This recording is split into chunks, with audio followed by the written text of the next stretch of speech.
It's your boy D Rich, man. Welcome to the LaceMeUp Podcast. Lace me up. It's your boy Juice May Hoots, man. The #1 podcast on Apple Music, Spotify. What else? They got Kick, Jumpstart, Kickstart, whatever you want to call it, bro. We need 100 subscribers by the end of this video. The end of Need it, man. This is actually our first official episode. The one last week was kind of like a run through with Nick Smith. The one last week was just unstructured, unplanned, everything. But this is the first official Lace Me Up podcast. We're probably just gonna do this one episode 1, I guess, technically. Yeah. You know, for the first one, we definitely got to come with some heat. Somebody that's very notable. But Juice, first of all, man, how was your weekend, man? What did you do last weekend? I see you was at the basketball court. Oh yeah, I was just hooping with some friends, just making some steak quesadillas, having picnic dates. You know what I'm saying? All that. You know what's funny is I thought that you would be like 6'3", and when I met you in person in Miami, you was only like 5'7". That was kind of interesting to me because I think I can take you one-on-one. Bro, I'm telling you, we can play one-on-one, and I'm not 5'7", I'm 5'10", with some shoes on, and I'm the #1 podcast hooper or whatever you want to call it, bro. You can't guard me. Stop it right now. Okay. See, I'm not a hooper, but I might have to take you up on that. You just be waking up at 5 a.m. every day, bro. You an old head. Yeah, I'm a weightlifter, man. I'm not really a basketball player. I don't do too much stuff because I don't got no health insurance at the moment. So therefore, I don't go out my way to do stuff that might cause me to have to go to the hospital. I could twist the ankle out there. I ain't got time. Just don't play one-on-one with me, bro. If you don't want to go to the hospital, just don't play me. It's not gonna end well, bro. Speaking of one-on-one, I think I got somebody joining the podcast today that can definitely beat you one-on-one. I might put him on you. A lot of people know him all across the country, all across the world, probably know him in China. What you think? We got the #1 shooter in all of high school. They haven't seen him yet, but they finna see him in like 5 seconds, bro. That's all I gotta say. #1 shooter in high school, period. Ladies and gentlemen, we got Gabe Cupps, man. Gabe, how you doing today, bro? I'm good. How are you guys? I can't complain at all. The #1 shooter in high school, bro. How does it feel to be the #1 shooter in high school? I don't know about that. I'm just trying to win. So, man, I see you had a pretty busy weekend. Can you talk about that? I see you went on a visit. Yeah, I mean, just went to Stanford. It was pretty cool. I mean, the travels out there were a struggle, and it was a struggle getting back home, just with flights getting canceled and everything. But I mean, the visit itself was really cool. It was definitely better than I expected, and I'm glad that me and my family took the visit. Mm-hmm. So you went with your whole family, or was it just like you, your dad, or was it? It was my mom and dad. My sister was still at school, and she didn't want to miss school. So that's a pretty high academic school, right? Yeah. Is that something that you want on your plate as far as like going to the school that is so high academically and you gotta manage basketball? Is that something that plays a factor, you think? I mean, I think you take that little like extra work that you got to put in. Like, I think the benefits after basketball, you can get kind of like the best of both worlds, playing high level basketball and like have those opportunities after. Mm-hmm. But first, man, before we talk about Ohio State, Indiana, you from Centerville, Ohio. Tell the people about Centerville, Ohio. I mean, I moved here in 3rd grade. Before that, I was in like a super small country town called St. Paris, Ohio. And the population's like 2,500 people, and I got more people in my high school than that now. So, I mean, just kind of seeing both aspects with, you know, country and city. And, you know, Centerville is a good place. You got a bunch of hardworking people. And, you know, I think I fit in pretty well here. And I'm glad to be here, especially with my teammates now. Yeah, man. Centerville is very small. And that's why when you guys won the state championship last year, a lot of people don't really realize how big of a deal that was. Like, to talk about that, because Division I in Ohio is tough. Like, Division II, cool, but on the week-to-week basis and the playoffs in Division I, that's big, and it was the first one in school's history. So I know that felt crazy, right? Yeah, definitely. Just to be able to do something that's never been done before, you know, that always feels good and carries a little bit of extra weight. So what was your role going into it? Are you the actual leader of your team, or is there, I guess, another leader on the team? Like what went into you guys actually winning that state title? Yeah, I would say I was the leader. I mean, I kind of came in like as a freshman. I mean, I think I just kind of have leadership qualities. I mean, like I don't really like if I think something's not right, I'm gonna say something about it. You know, I'm not just gonna like sit back. So like it started my freshman year. I think everybody like knew I was a leader then. It just didn't work out the way we wanted to. But then sophomore year, you know, I kind of had a little bit more experience, and everybody did really, and we returned a lot of guys. And Tom House and Rich Rolfe both are going to be Division I players. So I think they're leaders too, and us three kind of, you know, get the ship on the right track. See, one thing I do like is the fact that, at least from what I see, it looks like you don't really talk trash on the court. It kind of looks like you just let your game do the talking, you know. Can you kind of speak about that as well? Just not necessarily being the social media guy, talking trash to this guy, but just letting the game do the talking, letting the shooting do the talking.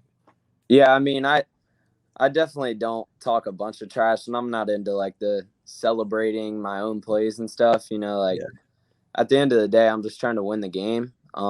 Like if I think, you know, talking a little bit of trash is going to help us win, just to like throw somebody off, then that's what I'm going to do. But like, I love like celebrating when my teammates make a three or something, but I don't like if I make a three, like just get back on defense. They can celebrate for me, but you know. Now, Gabe, your father, I got to put some respect on his name, because, you know, I was around you guys for so long, just growing up throughout the years, and I had the microphone. He knows so much about the game of basketball. It's insane. He's one of the people, if he come into the room, I shut up because I'm just listening to what he's talking about. Like I was at the thing y'all had in Akron where you played Bronny and them, and he was outside talking to you guys, just breaking down stuff. I'm like, man, this dude is magnificent when it comes to the game of basketball. Just talk about growing up with somebody like that in the household and how he breaks down the X's and O's. I mean, I think it definitely helps. I mean, I think that's why a lot of people say I have a high basketball IQ, and you know, I play the game the right way. But I think the thing that my dad does that a lot of other people don't is he focuses on like building better players better people before better players. And I think like that goes a long way. And he's always tried to just learn as much as he can. Like, you know how you said, like when he comes in the room, you shut up and listen. Like my dad barely ever, you know, like puts himself in a conversation. Like he's always trying to learn from people, learn from their mistakes, learn from their successes. And like, I think that's how he gets better. You know, he hasn't always been, you know, that knowledgeable. He's had guys like when he was growing up that he learned from. And I think those people that you surround yourself with is eventually what's going to make you a better person and a better player.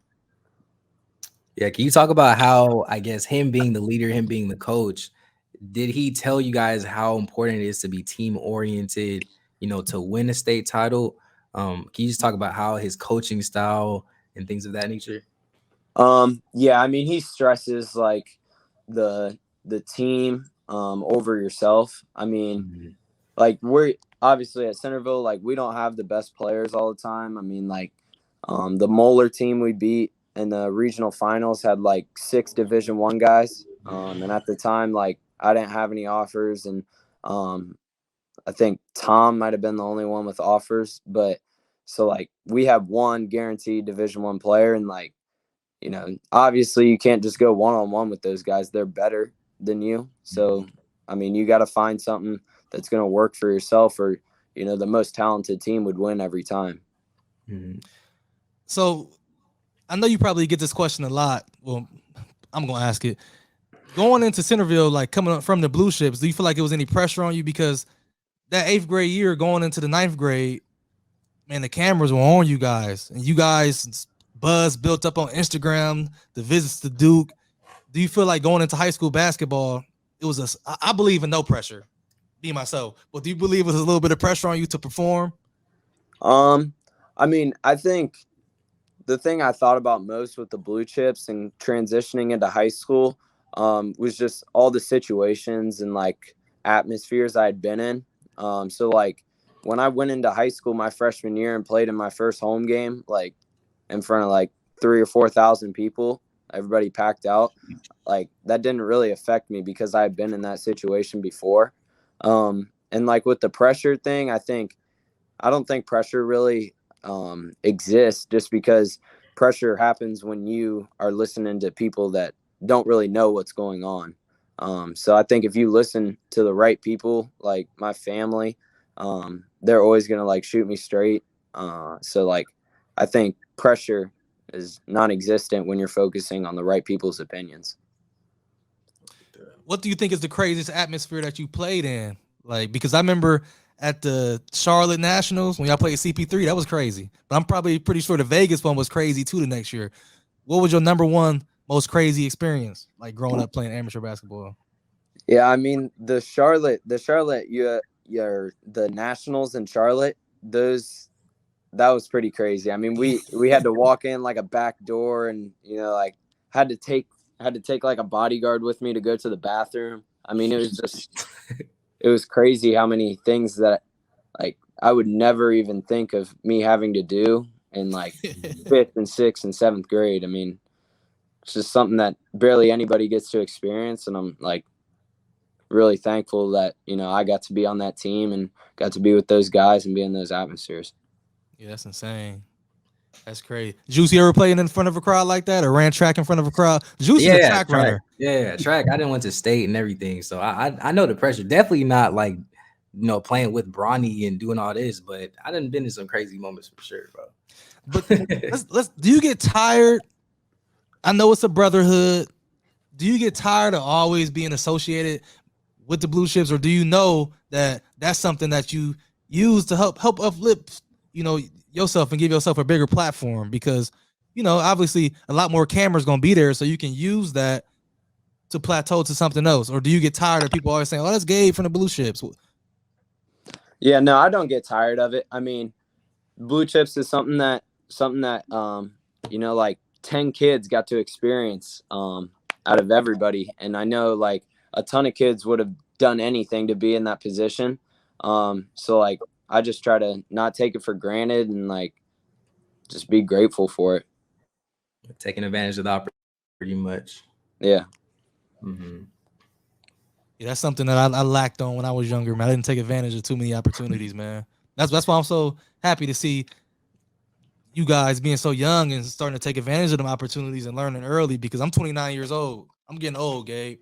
And it's a lot of stuff that I didn't take advantage of in life that I wish I would have, man. I got a lot of regrets. That's for sure. You definitely took it. I will say you definitely took advantage of the whole LeBron James 3-point shooting context. Can you just speak a little bit about like how that even started? Because I feel like a lot of people really want to know the backstory of that. Yeah, I mean, me and LeBron were just like talking on the sideline, and I kind of said something about like how I could beat him in a shootout. And like he's a pretty competitive guy, obviously. So like he said, all right, and we would go out during the next like timeout or halftime or whatever it was, and I really think I should have beat him. I mean, I've made more than three in a row plenty of times, and I think I'm waiting on a rematch now. How old were you at the time when you did that? I think it was 6th or 7th grade. 7th, I think. 7th grade. Yeah. So what are y'all like 11, 12? So wait, 13? Yeah, I was like 13. Yeah, but that's the thing. The pressure was not on you. I feel like it was on LeBron. Yeah, we were still a 13-year-old. The craziest thing though is he walked out there to the NBA 3-point line, so I was like launching him from NBA range during the shootout. I already know that offers and looks and everything. Yeah. But it's crazy, like he how easy he made it look. Just he was like it looked like he was shooting a 5-foot jump shot. Right. And people say he's a bad shooter. People really don't categorize him as a shooter. Yeah. That's what makes it more impressive to me. Yeah. One of the things that I was most impressed with, like just hanging around y'all, was like he really got the brain to know everything that's going on around him without saying nothing. You know, kind of like how you said your dad was. He don't got to say much, but he just reading stuff. Like he really come in and he know all the players' weaknesses, strong points. Really like a coach, really sitting back, not just caring about his son, but caring about each and every one of y'all. I'm pretty sure you experienced that.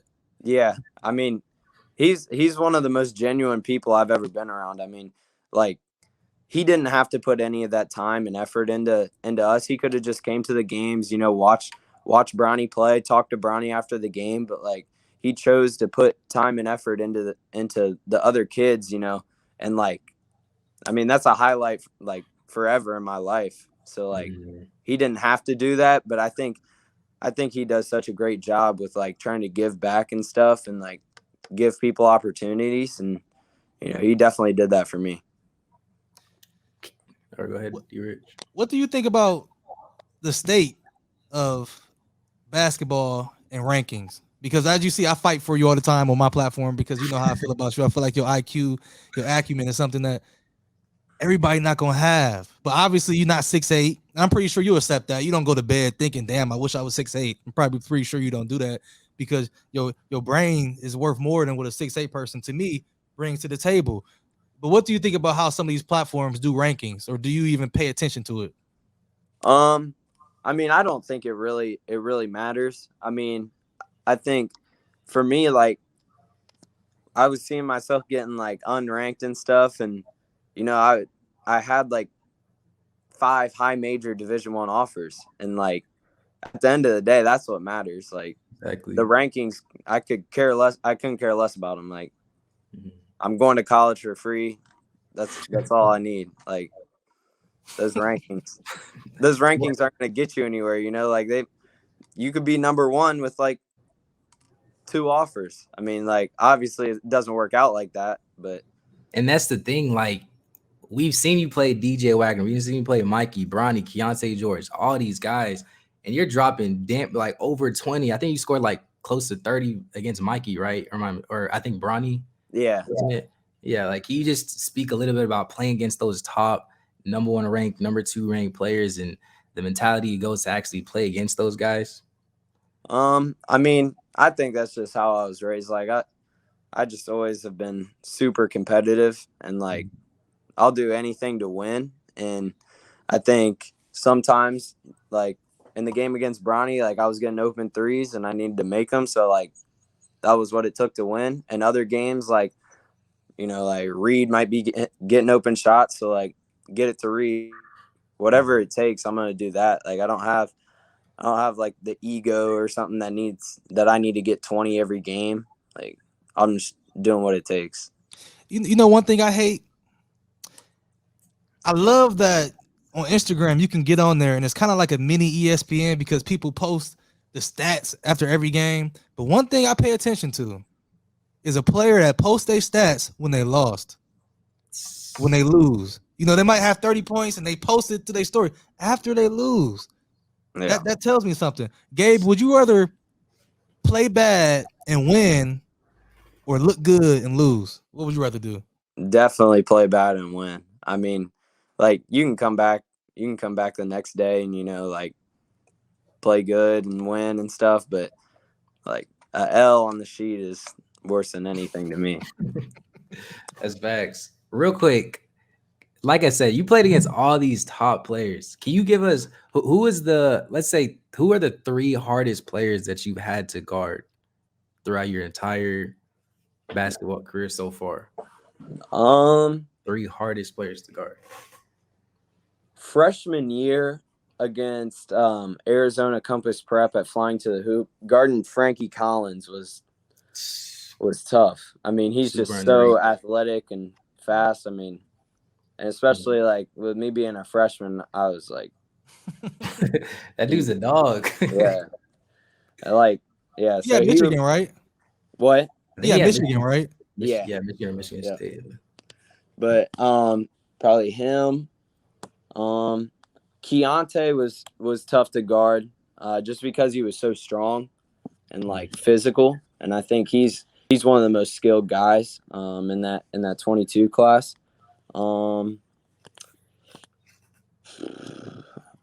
When I got switched on to Chris Livingston, that was tough just because of how athletic he was, and he was taller than me. Like I remember I switched on to him and I thought I was playing like really good defense, and he hit like a 17-foot turnaround, and I was like, bruh, come on. Like, so hey, now this is a question that I always wanted to ask, just about, do you think Adidas compared to the EYBL, I think that you guys got a team that can rock with anybody. Definitely coming up next year with the additions that you guys have. But I feel like people sleep on the Adidas circuit. People in love with the swoosh. I like the swoosh. I wear the swoosh every day, damn near. But I also like Adidas. And I know what you guys bring to the table. And I saw you guys play in person. I don't know if you got a chance to watch too much EYBL, but what's your thoughts on the EYBL versus the Gauntlet? I mean, I think there's definitely pros and cons to each of them. I think like everybody kind of knows the EYBL, but I mean, there's some dudes on the Adidas circuit, and I mean, those games are as good as I've ever been in. So, I mean, I can't imagine the EYBL being much better. I think they probably have like a lot more individual talent. But I think the Adidas teams, they got to, like play better basketball and stuff. And when you don't have as talented of guys, I think that's when the team aspect comes into AAU. And I think team aspect should be emphasized in AAU and in school ball. Do you guys feel like you're the most underrated AAU team in the country? I mean, I'm sure there's other teams that are pretty underrated. But I mean, I think we can compete with anybody, but that's just like my I agree saying that, but I think I was watching one of your like documentaries. I don't know if it was Overtime or Ball's Life, one of them, and you were speaking about how, I don't mean to bring up the Bronny thing again, but it's like how you kind of your basketball career grew up in that stigma of just being associated with Bronny and LeBron. Can you speak about how you just made your own name once you got to the 9th and 10th grade, and the struggle of just having to always deal with that monkey on your back and just making your name from here on out? I mean, I think it just came from like the work. I mean, like I put in a ton of work, and I think it shows when like in the blue chips. I mean, especially from like 5th grade to 7th, I improved a little bit, but like I was a catch and shoot guy only on the blue chips. And I think now like everybody thinks of me as like a true point guard, and that's what I'm getting recruited for. So just the progression, I think, has created kind of a name for myself. And I mean, that just all comes from how much work I put in. And that's the thing, like you said, you're an underrated point guard. I feel like you're an underrated finisher at the rim. The way you can finish with your left hand as well, I actually give you credit for being an underrated scorer and finisher. You can go out for 30 points any game you want to, I feel like.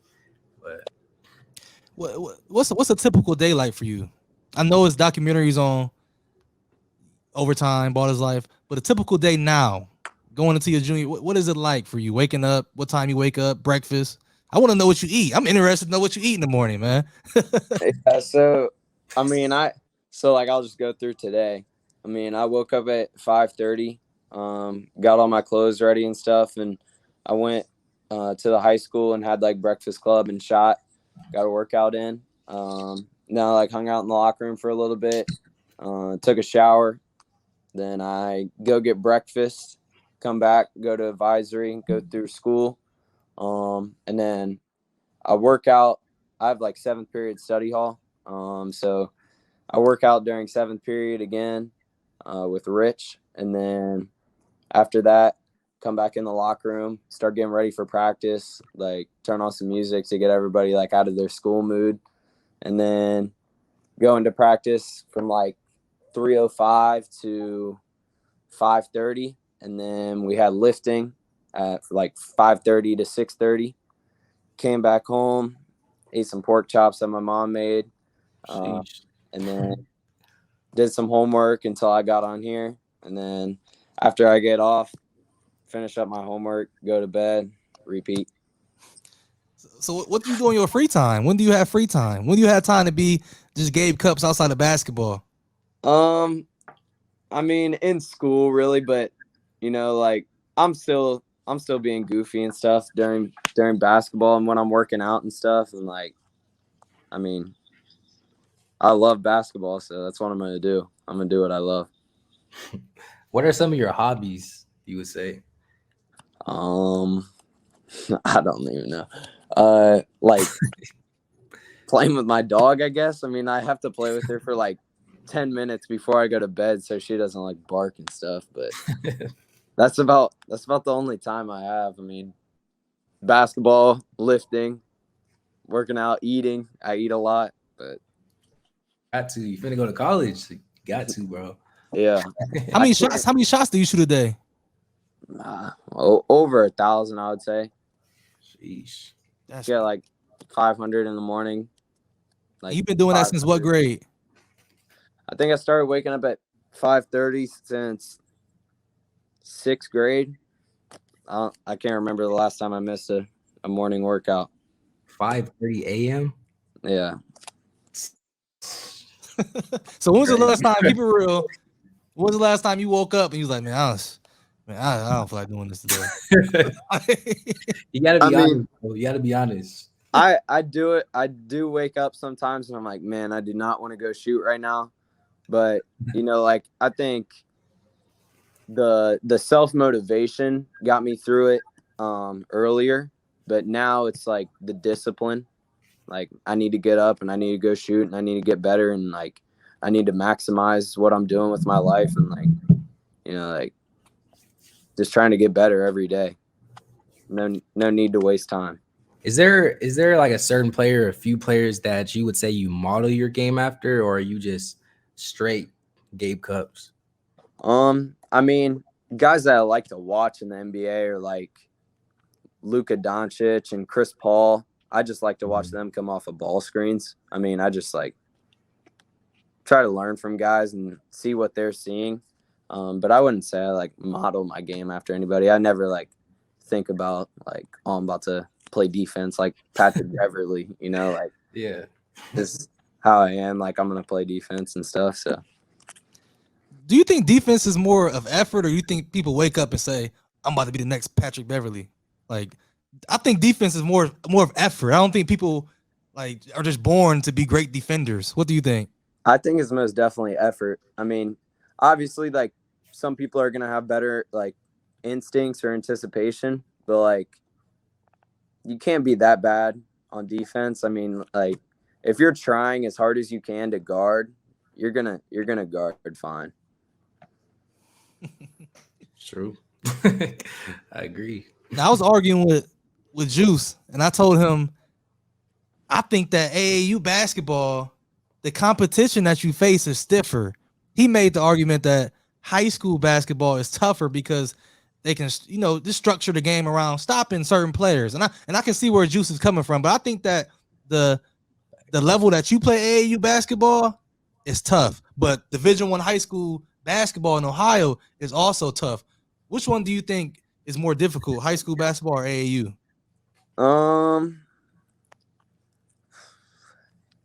I mean, I think AAU would be harder on the defensive end, just because of like the consistent talent you get at the highest level.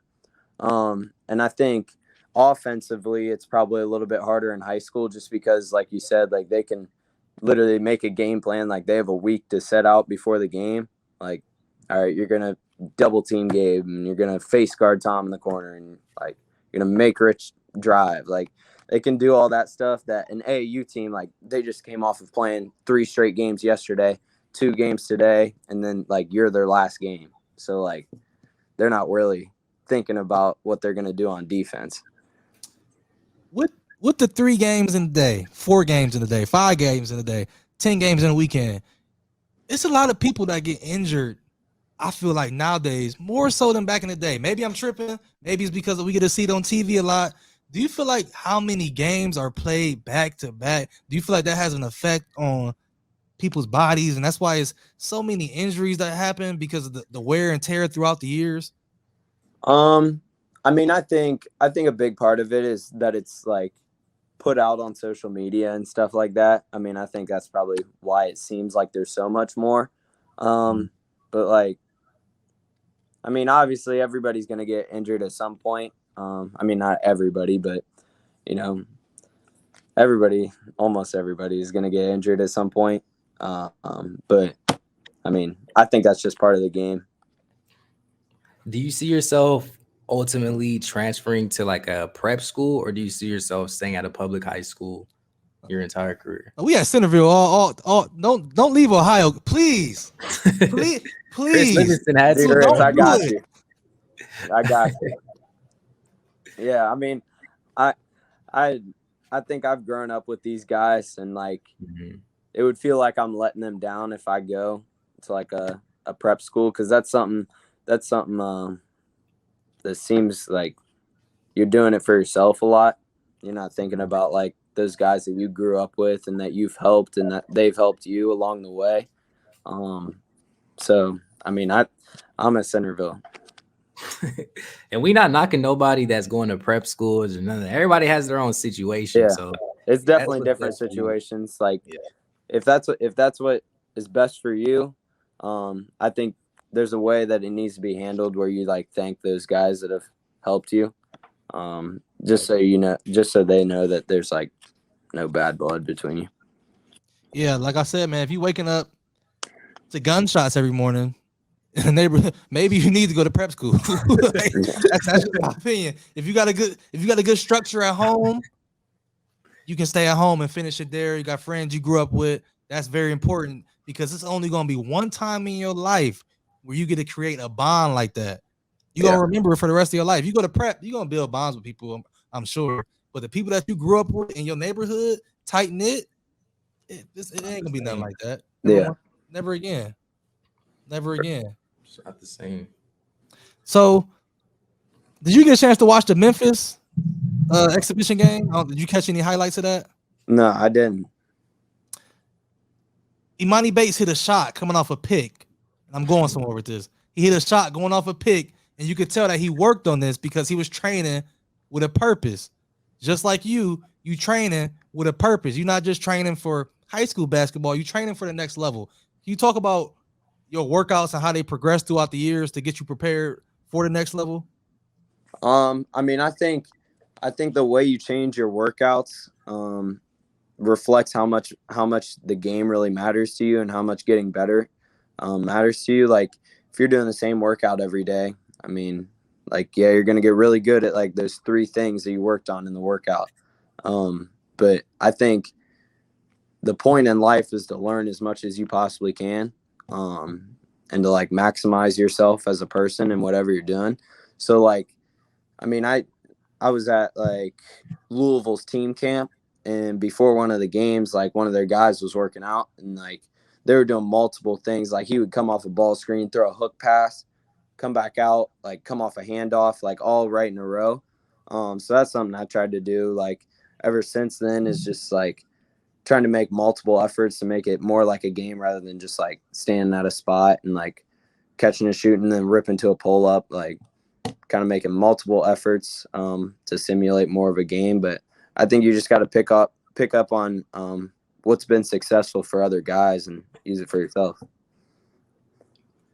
Do you feel like you are the number one shooter in high school? I don't know. I mean, there's a lot of good shooters. I'm not worried about it. I'm just trying to be as good as I can be. Hey Gabe, now we got to break down these top 3, man. I know do you got a decision date yet or not yet? Not like an exact date. I mean, I kind of want to try to make a decision before our first game for high school, which is December 3rd. But you know, if it's not clear to me, then obviously I'm not going to rush it. But that would be the perfect situation, is to get it before that. So I think the first school that we should start off with, since we in Ohio, I mean, we might as well. I'm not really a fan of Ohio State football, but I like the basketball program. I got a lot of reasons why I don't like the football program, but I like the basketball program and where they going. Can you break down what you saw on campus? I'm pretty sure you went to a football game. Let's talk about that experience. Yeah, I mean, the biggest thing that stood out with Ohio State was Coach Holtman and the culture that he's built. I mean, I think ever since I started getting recruited, one of the biggest things I've looked for is like the culture of a school and the culture of a program. And I think Coach Holtman does a really good job, and it shows like with this team and his players, because he's been there. I think it's like 5th or 6th year. So like all of those guys there are his guys that he's recruited.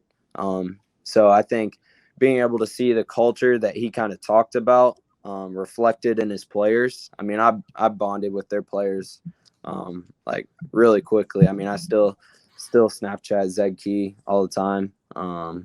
So like, I mean, I think just the culture there, and obviously they win. I mean, they've been super successful in the recent years.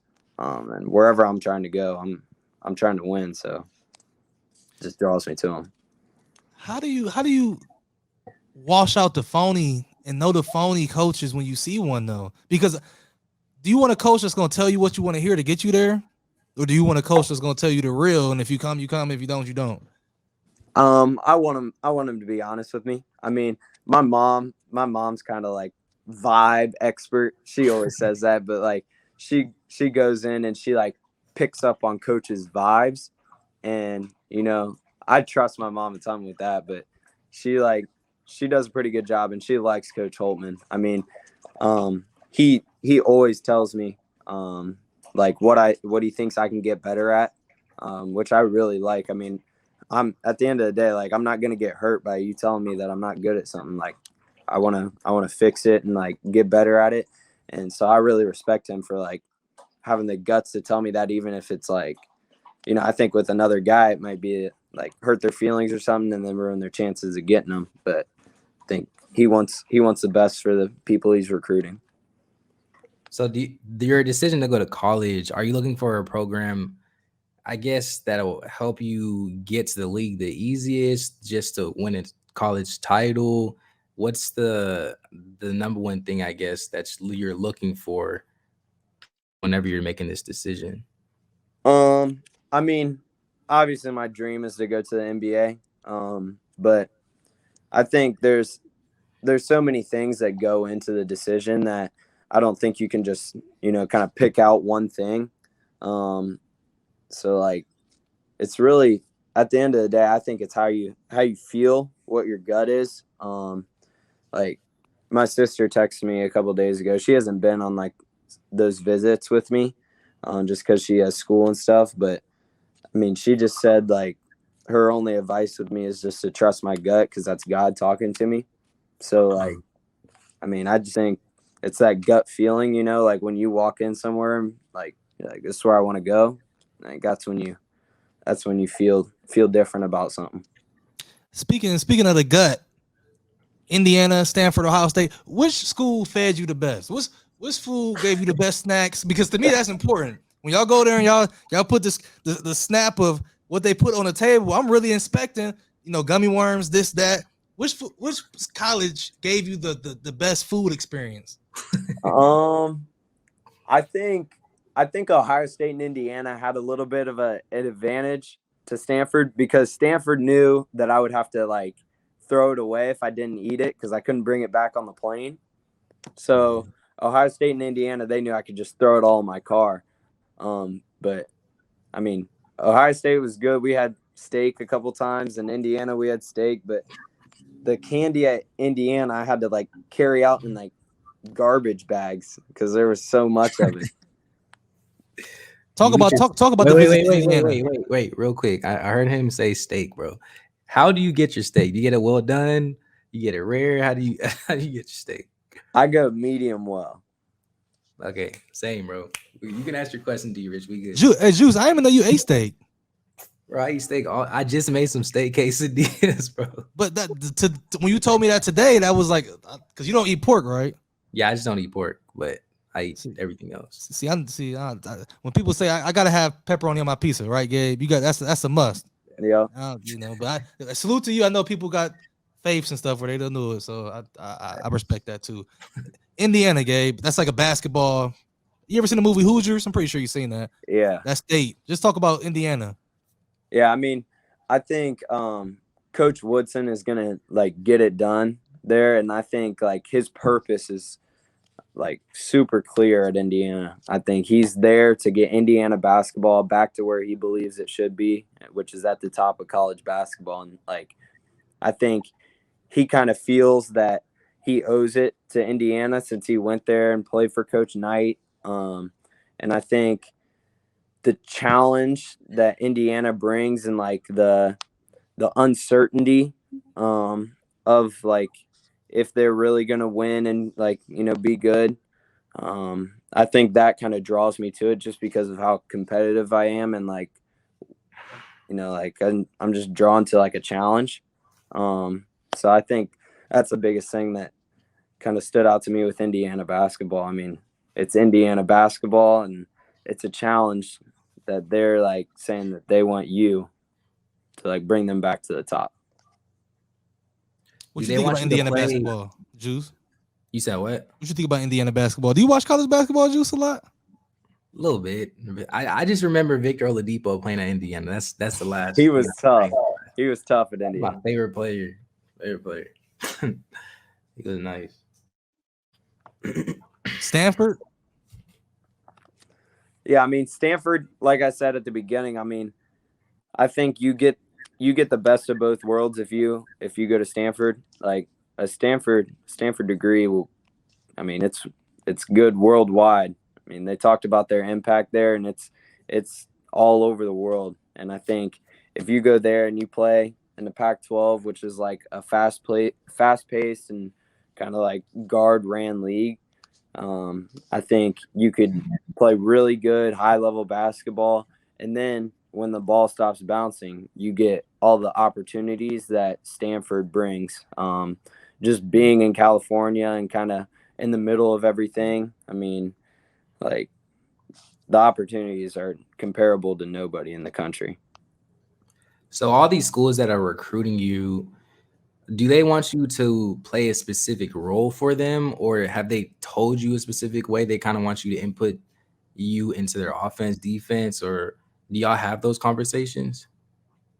Yeah, I think all of them have said like they want me to kind of run their team and be a leader and, you know, like improve their culture and stuff like that, and just create scoring opportunities either for myself or for the teammates. And I think that's exactly how I play and how I want to play in the future.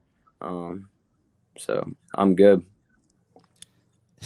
Is Stanford a school that you really considering? And let me say why. Because I heard somebody that was getting recruited before, and they said, "Man, I'm taking all my visits. I'm going all across the country." They was going to USC, and they knew damn well they wasn't going to no USC. They just wanted to go to the West Coast. Is every school on your list a school that you really considering?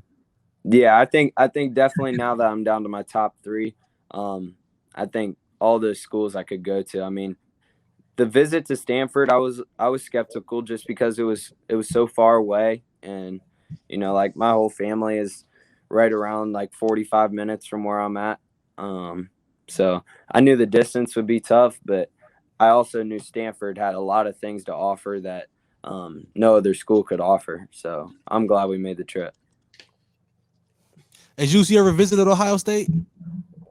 I've never been to Ohio in my entire life, bro. Let me tell you something, man. I went to Ohio State campus when I was younger. And let me tell you something, man.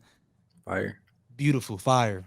It's so much stuff to do. And it's like, Columbus is a nice city. You know, I'm pretty sure you're not into the stuff that I'm into, Gabe. I'm into some, you know, I like to do a little bit, a variation of things. So I had a pretty good experience down there at Ohio State, man, for sure.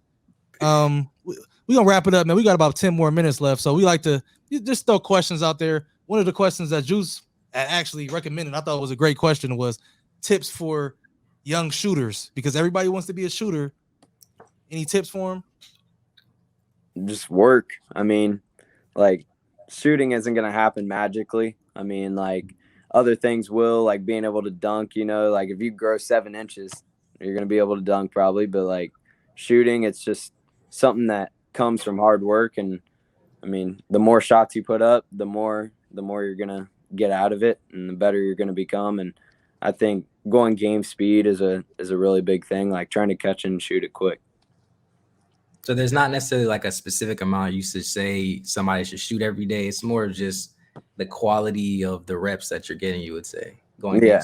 I mean, when I was younger, I would like shoot until I couldn't feel my arms anymore. And then when I would come back in the next day, I would feel pretty good just because I could feel my arms again. But yeah.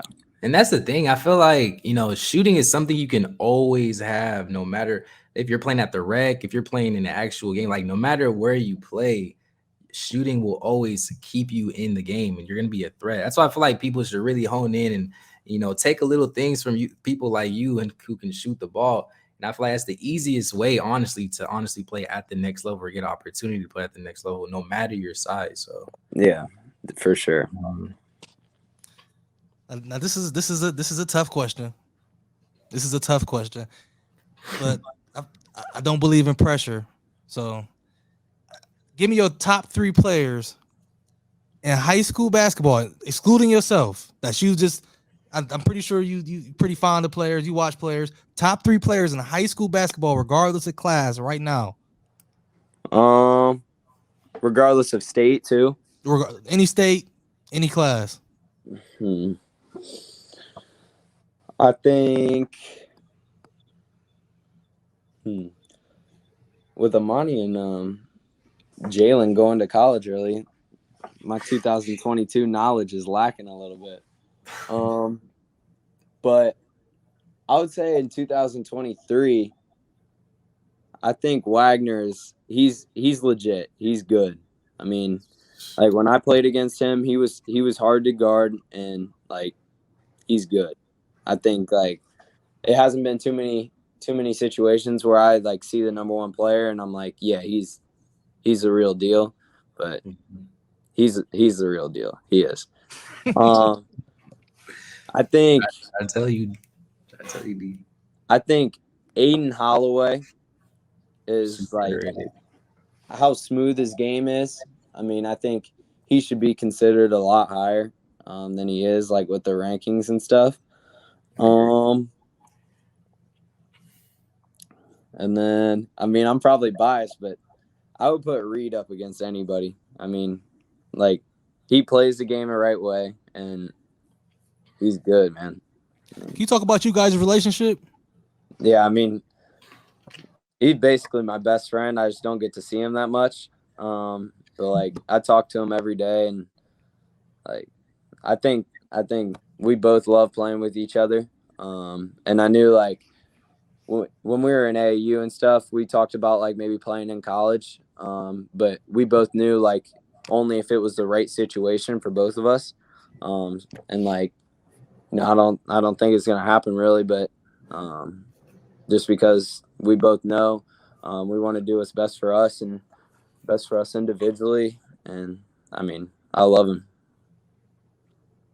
Yeah, that's why I tried to get Juice hip to him. I said, Reed, you don't got Reed Shepard on your list, the top 5 shooting guards in the class of 2023. What's going on with you, Juice? There's a lot of guys out there, though. You got to get that fixed. You got to get that fit. There's a lot of guys, bro. BBN not just giving anybody an offer. I'm gonna tap in. I'm gonna tap in. If he's like how y'all saying he is, I'm put him in there. He is. He's tough. I know this right here is a question. I'm not really an NBA fanatic like that, so I'm gonna let Juice go ahead and ask it. He love this. Okay, we got a question for you, bro. You got to either start. You're gonna start a player, bench a player. You're gonna cut a player. All right. Since you're a shooter, bro, we got to do this shooting edition. Okay, we got Devin Booker, Bradley Beal, and Klay Thompson. Start, bench, cut. Jeez. I would say start Devin Booker, bench Klay Thompson, and cut Bradley Beal. Just because, I mean, Bradley Beal's led the league in scoring a couple times, but like, I think his team hasn't won, and so like, man, I can't really like stick with guys that, you know, like their team can't win. So like, but you got to take into effect of like who he's playing with though. I know. He hasn't played with nobody like Chris Paul. Like, be honest, like what was Devin Booker doing before Chris Paul got there? I don't know. Yeah, I don't know. That's a tough one. What's your opinion on the Kyrie Irving situation? I know it's a crazy situation. I know a lot of people don't like to talk about it, but for you to love the game of basketball that much, could you see yourself, walking away from it early because of something that you don't agree with? I mean, I never could see myself walking away from it. But I mean, if he thinks that's what's right and that's what he wants to do, I mean, I think you gotta trust your gut, like I said. So I mean, you gotta do what you think is right and do what's best for you. And if that's what's best for him, then I think he should do it. In a world full of big-headed players, Gabe Cupps, I appreciate you for always keeping it 100 and taking your time to come on the LaceMeUp Podcast. It really means a lot, man. It really means a lot. You hit back. I text you text back. It means a lot, man, because in this AAU world, people get on IG, blue check mark. You can get big-headed. You don't hit people back. But we definitely appreciate you taking your time to do this, man. Yeah, I appreciate you guys having me.